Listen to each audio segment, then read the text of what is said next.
She is the director of research centers and of international. سیمینارێک لە دەستگای کارنێگی لە واشنگتن سازکرا بە ناوی کوردستانی عێراق لە ئەمڕۆدا لە نێوان ئۆتۆنۆمی و سربەخۆییدا. دکتۆر دەنیس ناتەلی بەڕێوەبەری سنتەری تۆژینەوەی پرۆگرامی نێودەوڵەتی لە ئەمریکان یونیڤرسیتی لە شاری سلێمانی لە کوردستانی عێراقەوە کە هەروە کتێبێکی بە ناوی نیمچە دەوڵەتی کوردی و نووسیوە ئەو بابەتی کردەمای باس و لێکۆڵینەوەی. What I'd like to look at briefly, and then we can open it for discussion, is what is this Kurdish quasi-state that we read about now in the news, particularly since 2003. People. سەرەتا دەنیس ناتەلی چەختی کردە سەر کتێبەکەی کە چی هەندا بوو نمچە دەوڵەتی کوردی وەک ناونیشانێکی بۆ هەڵببژێرێت گوتی کە لە وەتای 2003 و خەڵقی ڕویان کردوتە ئەو هەرێمە و باس لەوە دەکەن کە چۆن گەشەی سندووە وەک ناوچەیەکی سربەخۆ لە بەشەکەی تری عێراقەوە. لە یەکەمین سەردانی بۆ ئەو هەرێمە لە ساڵی 1992 و گەشە سندێکی ئابووری بەرچاو کردبوو هەرچەندێکە لایەنێکی تری ئەو هەرێمەی بۆ دەرکەوت بوو کە لە ئەمڕۆدا پێی خۆش بوو باسی لێوە بکات ئەویش جیوی لاوازی هەرێمی کوردستان کە کاریگەرێتی دەبێت لەسەر بڕیارەکانی قانوندانەران و هەروەها لەمەڕ ئەوەی کە چۆنێتی وڵاتە یەکگرتووەکانی ئەمریکا و یاخۆد وڵاتانی تری پەیوەندیدار مامەڵە لەگەڵ ئەو هەرێمە بکەن یاخۆد نەکەن وەک بەشێک لە عێراق. دەنیس ناتەلی گوتی نمچە دەوڵەتی کوردی پێویستی بە دوو فاکتەری گرنگ هەبوو ئەویشدان پێدانی نێودەوڵەتی و هەروەها شەرعیەتی حکوومەتەکەی. And my argument, and the argument in the book, is that in addition to nationalist will, ناتەلی گوتی لە کتێبەکەیدا چەختی کردوتە سەر ئەوەی جگە لە خواستی نیشتیمانی بۆ جیابوونەوەی ئەو هەرێمە لە بەشەکەی تری عێراق هەروەها جۆرێک لە دانپێدانی نێودەوڵەتی درابوو بەو هەرێمە بە گوێرەی هێڵێکی پارێزراوی نەتەوەی گرتوەکان لە دوای ڕاپەڕینەوە. لەو کاتەوە و ئەو هەرێمە لەو قۆناغەدا پشتیوانی نێودەوڵەتی لێ دەکرا ئەویش جۆرێکی لە شەرعیەتی پێبەخشی بوو. ناتەلی گوتی لە ڕاستیدا گۆڕانکاری هەرە گەورە لە ساڵی 2003 بەسەر ئەو ناوچەیە هات کە ئیتر هەرێمی کوردستان وەک نمچە دەوڵەت بەدی دەکرا لە دوای ڕووخاندنی ڕژێمی سەدام حسێنەوە بە تایبەتی ساڵی 2005ەوە کە حکوومەتی هەرێمی کوردستان لە دەستوری عێراقدا دانی پێدانرا. لە بیری نەکەین کە کوردەکان لە ساڵی 2003 تا 2005 ڕۆڵێکی باڵایەن لە بڕیارەکانی عێراق هەبوو کە هێشتا ناکۆکی لە نێوان سوننە و شیعەکان لەو پەڕیدا بوو. With the 2005 Constitution, the Kurdistan region got something that it never had before, and that was revenues, political rights, and more recognition.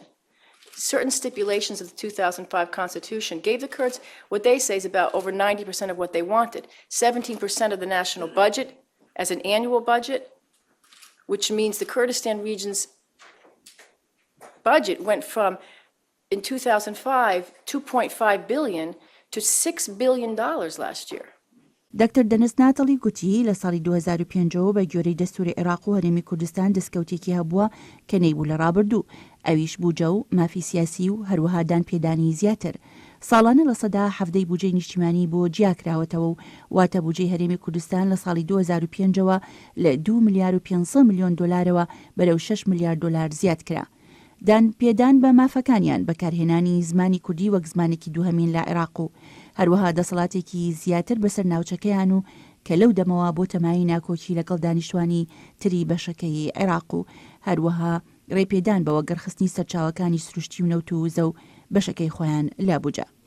ڕێژیان پێدرا کۆنتراکتی یارمەتیدانی نێودەوڵەتی مۆر بکەن بۆ جێبەجێکردنی پرۆگرامەکانی گەشە سەندنی هەرێمەکە.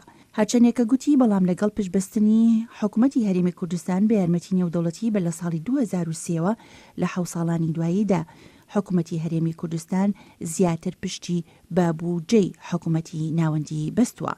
گوتیشی هەر بۆیە گەر حکوومەتی عێراق بودجەی هەرێمی کوردستان دوا بخات ئەوە کاریگەریتی نەگەتیڤانەی لەسەر کارداری و کۆمپانیا ناخۆکانی ناو هەرێمی کوردستان و موچەی فەرمانبەرانی دەبێت کە ئەوەش لە کۆتاییدا کاریگەری دەبێت لەسەر چۆنێتی مامەڵەکردنی هەرێمی کوردستان لەگەڵ حکوومەتی ناوەندی سەبارەت بە مەسەلە و گیرروگرفتە ئالۆزەکانی وەک کێشەی کەرکووک و بووجە و مەسەلەی پێشمەرگەش.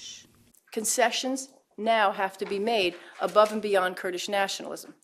Whereas before one could say, this is free Kurdistan and we will fly the Kurdish flag and we will get our money from the international aid community. Today is, we got to get our aid from Baghdad. We've got to make more concessions. دەنیس ناتەلی پیوا بوو تا ئەو دەمەی کە هەرێمی کوردستان تەواوی پشتی خۆی بە ئابوورێکی سەقامگیری ناوخۆیی نەبەستێت پێویستە حکوومەتی هەرێمی کوردستان لە بەردانەوەاندنی زیاتر بکات لەگەڵ بەغدا بەتایبەتی لە مەرمەسە لە ناکۆک لە سەرەکانی وەک نەوت و کەرکووک گەربیەوێت بەشی بودجەی لە کاتی خۆی و بەڕێکی بۆ سەرف بکرێت لەگەڵ ئەوەی ئەو لە بەردانەوەاندانە لەگەڵ بەرژەوەندی نەتەوەی کوردان ناگونجێت. دەکرا لە ڕابردوو کوردەکان بیان گوتایە ئێمە لە کوردستانێکی ئازاد دەژین و دەتوانین ئاڵای کوردستان بەرز بکەینەوە و پشت بە یارمەتی نێودەوڵەتی ببەستین.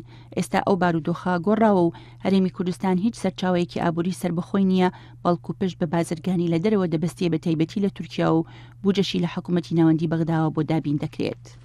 ناتەڵی گوتیشی گەشە سەندنی کوردستان مای پرسیارکردنە. ڕاستە لە ڕووی بنیادکردنەوە گەشەی کردووە لەو دەمەی ناوچەی وێران و چۆڵی ئەو خاکە کراونەتە بینا و باڵەخانە و پارک و بازارەوە، بەڵام ئەو هەرێمە هیچ جۆرە ئابوووریەک و یاخۆت کەرەسەیەکی ناوخۆی نییە کە بۆ دەرەوەی هەرێم ڕەوانەی بکات، بەڵکو زیاتر لەسەر هاوردنی کەرەسە بۆ ناو هەرێمەکە ڕادەوەستێ بە تایبەتی لە تورکیاوە. هەرێمی کوردستانی هێشتا کەرتی پیشەسازی تێدانیە و گەشە سەندنی کەرتی کشت و کاڵیش تا ڕادەیەک وەستاوە. دەنیس ناتەڵی گوتی هەنووکە بڕنگاری هەرە گەورەی ڕوبەڕووی هەرێمی کوردستان بۆتەوە لەوێدایە کە لەوتەی هەڵبژاردننی مانگی سێ و ئەم ساڵەوە لەو دەمەی کە کوردەکان دەسەڵاتێکی بەڵایەن لە عێراق گەرەک بوو پێگەی کورد لە وڵاتە دووچاری بڕنگاری بووە کە ئەویش کەمتر بووە ئاماژە بەوەی لیستی کوردستانی ژمارەی کەمتری کورسەکانیان لە پەرلەمانی عێراق بەدەستهێنا بەراورد بە هەڵبژاردننی پێشووتر کە پێی دەچێت چیدی پۆستی سەرۆکی عێراق و هەروەها سەرۆکی پەرلەمان بە کورد نەدرێت. هەروەک دەنیس ناتەڵی دەڵێت لەگەڵ ئەوەی هەرێمی کوردستان لە ساڵانی دواییدا خودمختاری خۆیان کردووە، بەڵام هێشتا تا ڕادەیەکی بەرچاو پشت بە بودجەی حکوومەتی ناوەندی دەبەستن. هەر بۆیە گەر حکوومەتی هەرێمی کوردستان هێشتاگەرەکی بێت گەشەدانی ئابووری لە سەرولستی کارنامەی بهێڵێتەوە، پێویستە هەرێمی کوردستان وەک بەشێک لە عێراق بمێنێتەوە.